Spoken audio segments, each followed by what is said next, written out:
Shalom à tous et bienvenue dans Regabé Ivrit. Je suis Rabbi Shapira et cette année, 5796, nous parcourons le livre de Rafetz Chaim dans Regabé Ivrit. J'espère que cela vous bénit. Continuez à partager, à aimer et à prêter attention cette semaine. Nous sommes dans la paracha Raye Sarah, une paracha spéciale à cause du livre, le reste issu de Rebecca et de l'histoire de Rebecca, une histoire d'amour avec Yitzhak.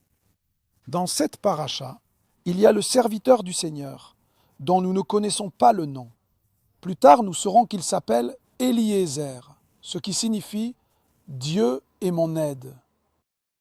Lorsque Rivka voit le serviteur du Seigneur, elle lui dit quelque chose d'important. Et le Rafetz Chaim attire notre attention sur un point très important. Il est écrit dans le texte hébreu « Vatomer shte adoni vatmaer, vatored kada al yada vatashkeu, vatechal ashkoto vatomer, gam nigmalera eshav, ad inkilu lishtot ». Rivka s'adresse à Eliezer et lui dit deux phrases. La première phrase est « Shte adoni », ce qui signifie « bois mon Seigneur » ou « bois mon maître ».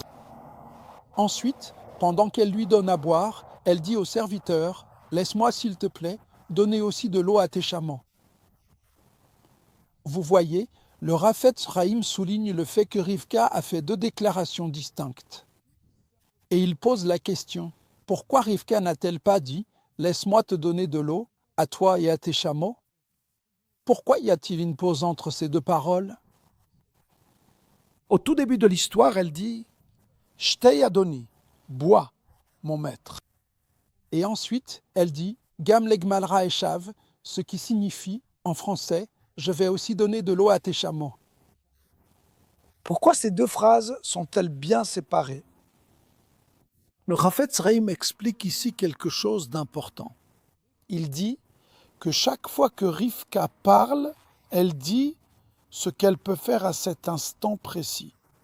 C'est pourquoi elle emploie le mot « shtei », c'est-à-dire « bois maintenant, je veux vraiment te donner à boire », parce qu'elle a pris sur elle-même la responsabilité de désaltérer Eliezer. Ensuite, elle dit qu'elle allait donner de l'eau aux chameaux.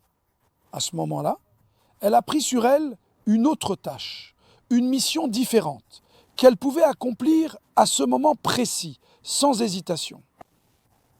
Rabbi Naftali Trop est cité ici, et il rapporte ce que dit la Gemara, Bava Metzia, et il dit « Sadikim omrim me'at ve'osim rabba ».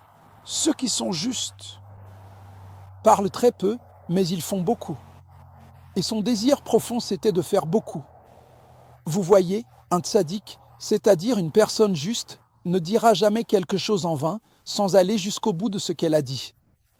Rivka, elle, craignait de dire « Laisse-moi te donner de l'eau, à toi et à tes chameaux » et de ne pas être capable de faire ce qu'elle avait proposé.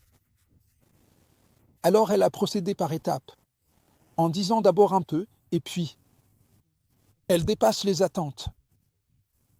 Et c'est justement cela, mes amis, le message du Regabé Ivrit cette semaine, c'est une leçon de Moussar à propos de Rivka, notre mère, dont nous pouvons tous nous inspirer.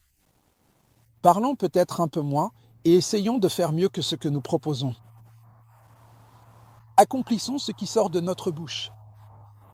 Comme l'a dit Yeshua, que votre oui soit un vrai oui. Il vaut mieux parler moins et faire plus que de beaucoup parler et de faire moins. Mes amis, c'était Regabé Ivrit. Shabbat Shalom.